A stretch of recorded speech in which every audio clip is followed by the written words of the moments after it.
Welcome to this talk for Guru's Day. Of course, every day we thank our teachers in life. We have many teachers who have taught us many things in life, but in our tradition, we have one day. So let us see what this is signifies in our tradition. So we'll begin with an opening prayer, and then I'll just give a short talk about the importance of having a guru. Okay. Om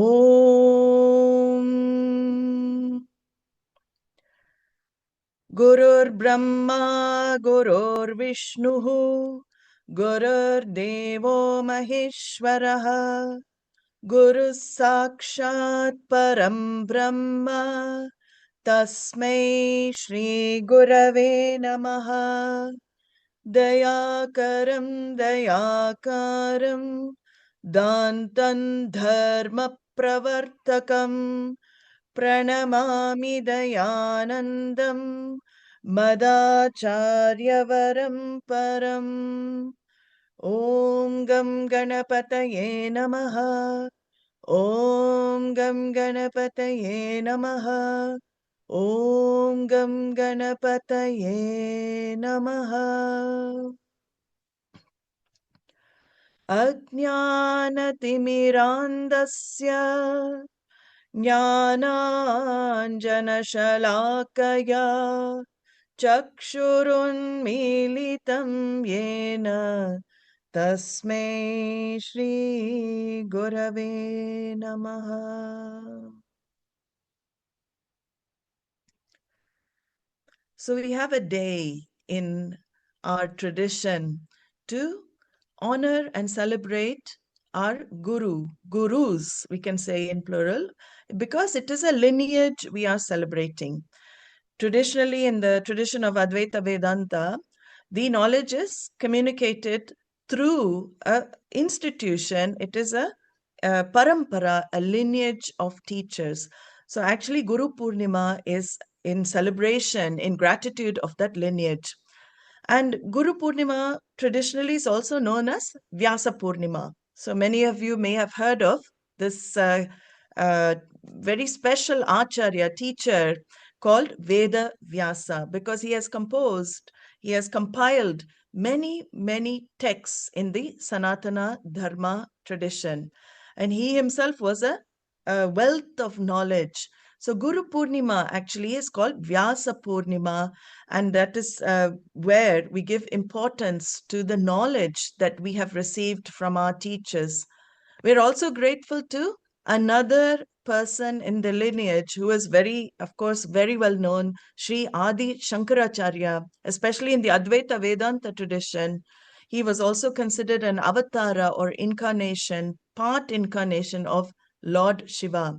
And he has contributed immensely to the teaching tradition of Advaita Vedanta through his various commentaries. So he was given the title of Bhashyakara. Bhashyakaraha is the one who has written commentaries on major Upanishads, Bhagavad Gita, and Brahma Sutra. And why have those commentaries helped us? Because the mantras and the verses of these texts are very cryptic at times. We need somebody to unlock the secrets. We need somebody to unfold what the mantra really communicates. So Adi Shankaracharya's commentary has given immense clarity to many, many spiritual seekers for thousands, hundreds of years. And that is why we also celebrate Sri Adi Shankaracharya in the tradition. And of course, another great gem amongst this lineage is our own Puja Swami Dayananda Saraswati, who was my own guru. I've directly studied with him. He has given so much clarity and simplicity to these teachings, bringing the words of Shankaracharya, which were written in Sanskrit, he has unfolded in a language that the majority of humanity can understand, English. So you find our Puja Swamiji also contributing to this tradition through his unfoldment of Vedanta, Shastra, Advaita Vedanta. Gurupūrṇimā is also a day to reflect upon like the qualities of a true teacher. We have many, many qualities, even in Bhagavad Gita, that are mentioned, but they are not just qualities that remain with the Guru. This day is for all of us to take those qualities and inculcate those qualities in our life. Yes, they can be practiced. Yes, they can be assimilated. And yes, I can live with these qualities to make my life better, and also the people around me, their life will also become better. And a hallmark of a teacher, number one hallmark of any teacher is compassion. Daya. Like our Swami Dayananda, his namesake, he was given the name Dayananda because hallmark of his life was daya, compassion, karuna. So there are many, many qualities, but generally this daya reflects through the way they handle situations, handle others, handle life. Jnanam, knowledge, another great quality of the teacher. There is a vision of the Veda, there's a vision of the Upanishads that they're able to also communicate to others. And another very beautiful quality that one can take up is samatvam, or equanimity.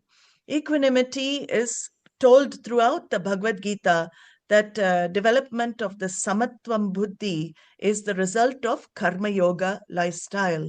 But a teacher has already lived that. So his spontaneous living is to be able to accept situations as and when they happen. And he does not judge whether they're negative, positive. Situations are just situations. And this is the equanimity he displays in his life.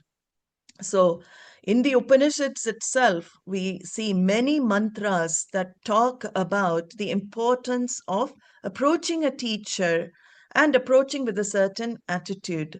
There is a very famous mantra in the Mundaka Upanishad, Tad Vijnanartam sa Gurumeva Bigachet Samit Panihi Shrotriyam Brahmanishtam. The Upanishads advises the seeker that in order to know the truth, what is the truth?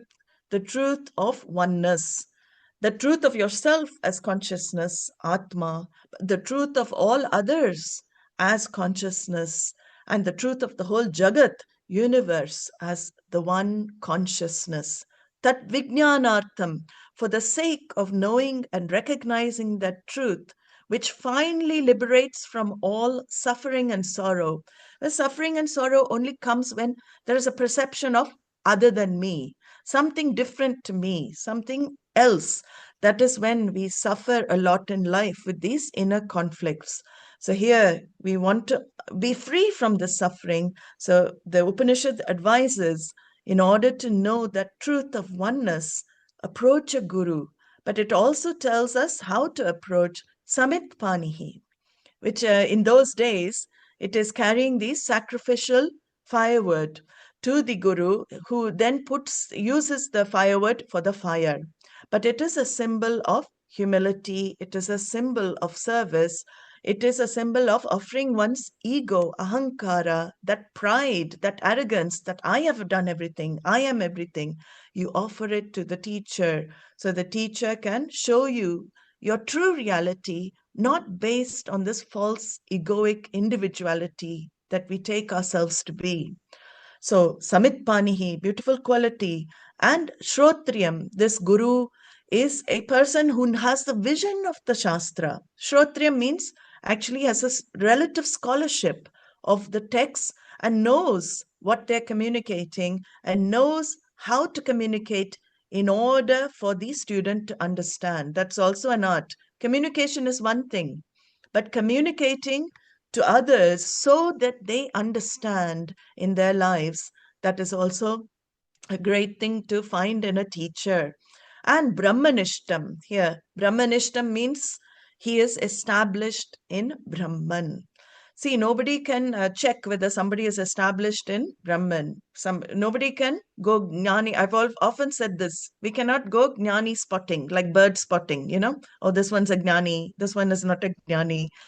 We cannot judge who is enlightened or not, because only that person knows within. So, Brahmanishtam is taken as one who is committed to the pursuit of Brahman. And you can recognize that very easily, given in a short time, who is actually committed. The teacher should be, totally involved in this pursuit, either studying the Shastra, teaching the Shastra, or in this pursuit, Brahmanishtam, committed to Brahman. So this is what the Upanishad advises. And there is a necessity, Upanishad says, to find a teacher, because this knowledge cannot come through self-study. Traditionally, this has always been highlighted. Self-study does not work in this field. Maybe in other fields, we have self-study. When we take these courses, self-study courses, you just have the talks and you can listen whenever you want. But here, in this particular Advaita Vedanta knowledge, one needs a teacher to unfold. That is why in this mantra, there is a word here, eva, only. Eva means there is no other means. Only through the Shastra unfolded by a traditional teacher who comes in the lineage can that knowledge really take place in your mind and also bless you for your life. So even the Bhagavad Gita we find, Krishna there, he emphasizes the importance of having a guru. When Arjuna was in despair, he was overcome with total confusion. He was having a nervous breakdown at his wit's end. In this beautiful text, which is a manual for living, a manual for life, there is a verse in the second chapter, seventh verse, where Arjuna turns to Krishna, and his whole drishti, his whole vision of Krishna changes in that verse. Such a beautiful turning point of the Bhagavad Gita, because in that verse, what does Arjuna say? Shishyasteham shadi mam tvam prapannam. Please, O Lord, I cannot make this life alone. I don't know what to do in my life. You are my teacher. He elevates Krishna to the position of teacher, because until that moment, Krishna was just a friend. Krishna was somebody he grew up with. But he puts Krishna in the role of teacher. Instruct me, because I am dharma sammuda chetaha. I really don't know what to do in my life. Please help me with this. And in that moment, the next verse, it says, Krishna smiles as though he's waiting for that moment. He's waiting for that point when Arjuna asks him. So he gives a very sly smile saying, you understand. And in the fourth chapter, he talks about the pranipata, the attitude, pranipata, which means the attitude of humility. Pranipata literally means doing namaskaram to the Guru. But the Guru does not need us to fall at his or her feet all the time. What is namaskara? It is in the mind. I surrender my egoic individuality to that person for a length of time, meaning until I discover for myself who I really am, what I am. But if my ego keeps interfering in the teaching, then it is very difficult for the knowledge to be transmitted. Pranipata, pariprashnena, he says, gives another sadhana. Pariprashna means earnest inquiry. Seek and you shall discover. You ask and it shall be answered. So pariprashna means asking the questions at the right time, right place, and knowledge takes place. And the last quality he says, proper attitude of a student, is seva. Seva is a beautiful word in Sanskrit, actually. It means worship, bhaj sevayam. So seva, in any form it can come. Seva does not only mean, Puja Swamiji, Dayananda used to joke, giving massage to Guru is not only seva. There are many ways of doing seva. Yeah, so we have to see in what way can we contribute, because for the knowledge we're given, in what way can we contribute in life? If you see, in all aspects, it is always a flow of energy. If I block the energy in a certain way, like if the teaching is flowing to me and then it remains here, then I'm blocking the flow of that energy. So I can also perpetuate that flow of knowledge either by sharing the teachings, learning myself. That is also a form of seva. Teaching, also helping others through what you have learned, is also a form of seva. And also helping the Guru Parampara in any way. One's own teacher, one can serve, ask for any form of seva. That is also very important attitude for a spiritual seeker to cultivate. And then Krishna says, Upadekshanti te jnanam. So these people who have the vision will definitely teach you. So Shraddha, there's another word that we see throughout the Bhagavad Gita. We see it in the Upanishad as well. Shraddha is a beautiful quality. It is a reverence towards the teacher. It is a reverence, which is, again, a reverence that is non-questioning. For a length of time, you don't question. Questioning meaning questioning the activity or the teaching of the teacher. You can question if you have doubts, but the Shraddha is a faithful reverence until knowledge takes place, giving the benefit of doubt to the teaching and teacher is Shraddha. So these are the various qualities that the texts highlight for a Shishya to have. Important also to remember. And what are the qualities of Guru?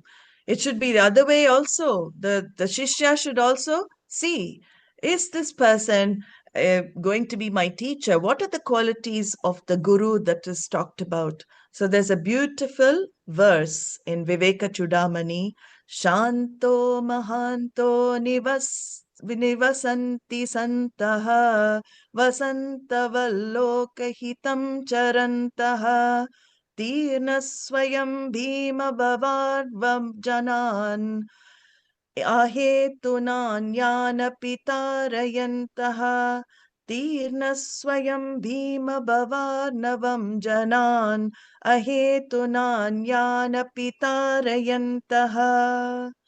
This is one of the verses that talk about the teacher, talk about the Guru. There are beautiful verses actually in the Viveka Chudamani that explain the qualities of a teacher that one has.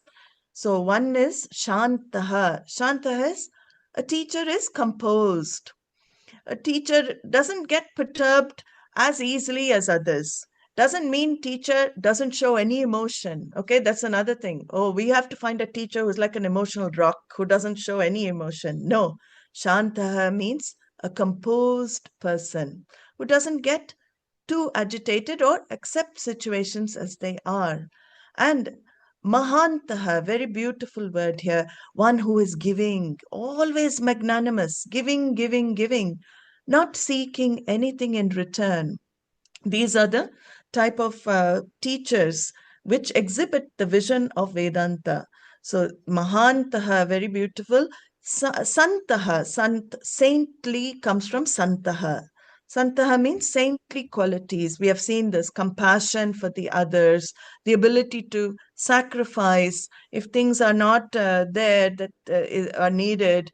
The teacher is able to, give up those things. So all of this. And he says here, Vasantavat, very beautiful word here. Vasantavat means like spring. Like the spring season, the teacher is like that. What does that mean? Spring is when everything comes to life. So a teacher brings the student to life. The teacher encourages the talents, the skills, whatever the student sees in the student. A teacher will encourage those skills to grow, encourage those talents to flourish, like the spring season. Very beautiful, Vasantavat, it is said here. And having crossed over the ocean of samsara, having understood this knowledge, these people, the verse goes on to say, Ahetuna tarayantaha, they will help others also to reach the other shore. So this is a very beautiful verse which talks about the qualities of a teacher. And some other texts talk about the guru as a sculptor with the chisel of knowledge. What does the guru do? He brings the vision of Vedanta, vision of the Shastra, from the raw stone mind of the seeker. The seeker's mind is like raw stone. The guru is the chisel that chisels this knowledge into that raw mind and brings a beautiful sculpture into existence. So this is, these are the qualities that one can look for. And in traditionally, we say the teacher, the guru, is one who has studied under another guru, because Adi Shankara emphasizes this point. These are not self-made gurus. These are traditional gurus who have had the knowledge handed over by their own teachers, and they are communicating as per their lineage, as per the vision of the lineage. And these gurus can skillfully handle and unfold the words of Vedanta without leaving any doubt. They have to know the Upanishads, they have to know the Bhagavad Gita, Brahma Sutra, the texts themselves, the vision, so they can communicate the purport, Tatparya. Tatparya is the purport of the text, and done in a systematic manner. So this is and again, another beautiful aspect of a traditional teacher. The traditional teacher will communicate the vision until the student gets it. So many people come, say, "Oh, I'm sorry, I've asked this question before. I'm very sorry." People come very apologetically. I know I've heard many times, "I've asked this question before, but I'm sorry, I forgot the answer. Please, I have to ask it again." Guru will not say, "Oh, I told you that. Last year I told you this." No, a guru will keep answering. Even if it is the same question asked 100 million times, the teacher, until the student gets clarity, the teacher will continue to clarify. So this is another quality of a teacher.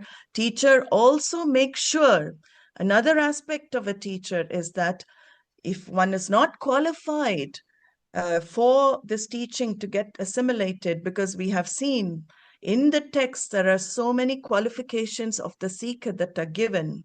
A teacher also helps the student to become a qualified student. So teacher may also give certain sadhanas. A teacher may give japa. All this is to qualify the student for this knowledge. So that's why Bhagavad Gita is so beautiful when we chant Yoga Shastre. So Brahma Vidya, Yoga Shastre. So knowledge of Brahman is transmitted. At the same time, it is Yoga Shastra. Yoga Shastra means also the sadhanas are communicated. Whatever is needed for your spiritual progress is given to the student as well.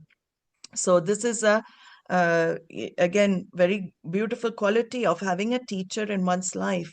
Teacher who's compassion, daya, who has boundless ahetuka daya sindhuhu. We have words like this in the Gita. Ahetukaha means without agenda. Karuna means a compassionate person, because the person wants to alleviate the suffering of others. So that compassion is always there in the teacher. So there is a story I would just like to finish with, talking about the unconditional grace of the teacher and Guru Kripa for this pursuit. So Guru Kripa is something which is earned. We have Ishvara Kripa, which is the grace of Ishvara we need for our spiritual life. And that is invoked through puja, prayers, charitable activities. Ishvara Kripa is also necessary for the spiritual pursuit. But Guru Kripa, the teacher's grace, is also essential. There is a beautiful story in the life of Sri Adi Shankaracharya himself that talks about this Guru Kripa. Many stories we see, but this particular story, which is actually documented story, shows how the grace of Acharya, Sri Adi Shankaracharya, turned one of his disciples who was very dull-witted, who did not understand anything, who could not follow this Shastra teaching. It transforms that person, that mind, into one who could see the truth. And this is the story of Totakacharya. Totakacharya is one of the four principal disciples of Sri Adi Shankaracharya, and his previous name was Giri. Giri. He was called Giri. And he was very, he did not have a very bright intellect. But he was living in the ashram, or he was, he was very, very devoted to Sri Adi Shankaracharya. And he was in the place where Adi Shankaracharya was teaching this Advaita Vedanta. But he could not really follow what was being said. He did not really understand. And the other disciples very often used to make fun of him because he could not get things. But he had one beautiful quality, which was devotion to his teacher. He would do anything for his teacher. He was very simple, unlearned in the Shastra, not intellectually very quick, but he knew to serve his guru. Every every need of the Acharya he took care of, and he was always, with meticulous care and attention, because he found joy in that service. His joy was in serving, and he did want to understand the Shastra, but he told Shankaracharya, I am not able because my buddhi, my intellect is like this, it is raw. There was a story once Giri, who is Totakacharya, had gone to the river to wash Acharya's clothes. So Shankaracharya was waiting for him. The other disciples were sitting there, and all they're very learned. They know they can quote from this Upanishad and that one. They're waiting for Shankaracharya to begin the class. But he would not, because he was waiting for Giri's return. And of course, you can imagine, other disciples are wondering, why is Acharya waiting for this Giri? He doesn't understand anything anyway. All he's fit for is washing clothes and, cleaning the place. That's it. So they grew very, very impatient. And Padmapada, another very prominent disciple, said, why should we wait for, this person? Because he's like as thick as a wall, he's thick as a brick wall. We have a saying in English. He's really... But Shankaracharya did not like that remark at all. And in that moment, it is said that a great compassion, kripa, arose in his heart, and he blessed Giri. He blessed that Giri, transformed that Giri's mind, made that mind into a bright intellect. So they were all shocked, this spontaneous devotion. The Guru reciprocated the devotion of his disciple. And when Giri came back, it is said, from the river, he spontaneously burst out into these brilliant verses of praise in the Totaka meter. See, Totaka meter is a very difficult meter of chanting in Sanskrit. And we have this Totakashtakam, you can see in Dipa-Radhana. This is the 8 verses that this disciple came out with when he was blessed by Acharya. Vedita kila shastra sudha jalate mahitopanishat katitartha nide hridaye kalaye vimalam charanam bhava shankara deshikame sharanam. So it goes on like that. Very beautiful set of 8 verses. Maybe we will post it later. You can hear it. So here in this moment, because of Guru Kripa, blessing of the Acharya, Giri became known as Totakacharya. And he became one of the prominent disciples of Sri Adi Shankaracharya. And he even composed, he had some literary compositions as well. He became a scholar himself, but that was because the blessing of the Guru, blessing of the service he did for the Guru. So this is a very beautiful story to illustrate that the teacher can, invoking the teacher's grace, can have the effect of blessing the mind of the student in this knowledge, to assimilate this knowledge. We have seen this in our My own life, I have seen this. My wonderful guru, Swami Sri Puja Swami Dayananda Saraswati. I remember him not just on Gurupūrṇimā day.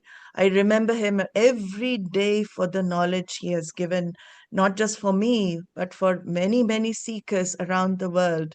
He was truly a enlightened master, embodied the guru principle in modern times, because the way he communicated and the way he handed over the knowledge, the centers of knowledge he also built, trained hundreds of teachers to go around the world, spread this Vedanta vision, and help so many seekers around the globe. To that, we pray today, all days, Gurupūrṇimā day, but we offer a debt of gratitude to all the teachers who have aided us on our path, and we pray for the qualities of those teachers as well to accumulate to us. May we also become a guiding light to people in our lives through our own self-transformation. That is the beauty. This Vedanta knowledge transforms each and every one of us, and that very self-transformation transforms others. We don't have to keep telling others, do this, be like this, don't do this. No. Seeing our own transformation, others are automatically transformed. That's the beauty of Vedanta. And we pray to all our teachers today and every day. We thank them for the pursuit, for the help in our pursuit. And we pray to them for ultimate success in spiritual life, because that is what we are here for. All of us who come to the spiritual life, we come with one intention, I am sure, that is freedom from all sorrow and wanting that happiness 24 hours a day, 7 days a week, every moment of our lives. People come to the spiritual life for that. And here in Vedanta, there is a promise. Yes, you discover yourself to be already that. That's the beauty. You don't have to do anything to become that. You are already what you seek in life. It is only a question of ignorance, removing the ignorance which covers you from you.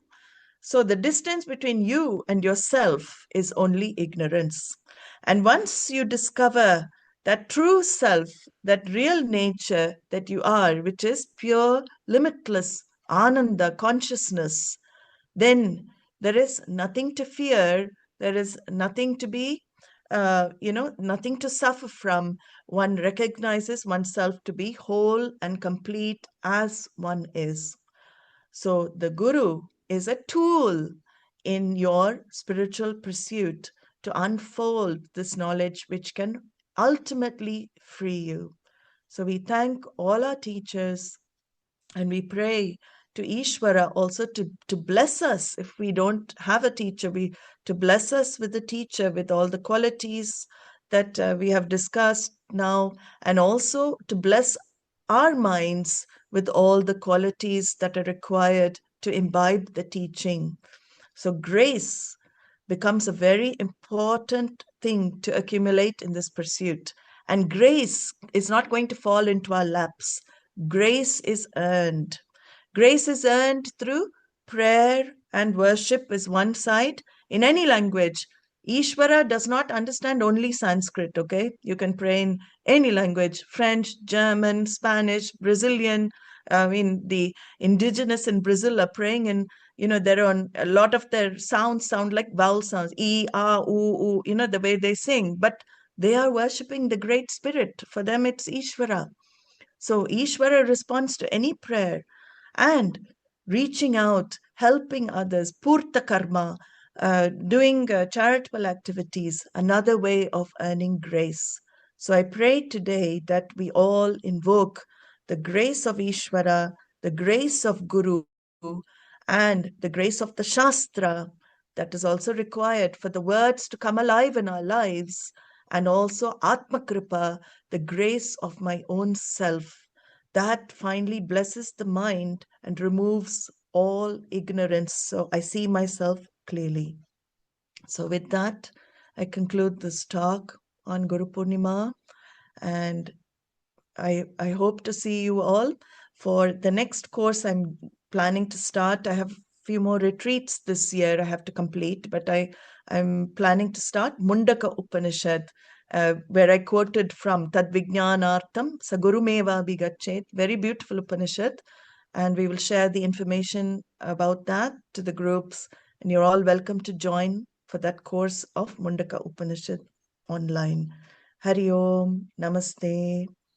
ॐ स्वस्ति प्रजाभ्यः परिपालयन्तां न्यायेन मार्गेण महीं महिषाः गोब्राह्मणेभ्यः शुभमस्तु नित्यं लोकाः समस्ताः सुखिनो भवन्तु काले वर्षतु पर्जन्यः पृथिवी सस्यशालिनी देशोऽयं क्षोभरहितः ब्राह्मणाः सन्तु निर्भयाः ॐ सर्वे भवन्तु सुखिनः सर्वे सन्तु निरामयाः सर्वे भद्राणि पश्यन्तु मा कश्चित् दुःखभाग् भवेत् असतो मा सद्गमय तमसो मा ज्योतिर्गमय मृत्योर्मा अमृतं गमय ॐ पूर्णमदः पूर्णमिदं पूर्णात् पूर्णमुदच्यते पूर्णस्य पूर्णमादाय पूर्णमेवावशिष्यते ॐ शान्ति शान्ति शान्तिः हरिः ॐ श्रीगुरुभ्यो नमः हरिः ॐ हरि ओम नमस्ते to all. Hari Om.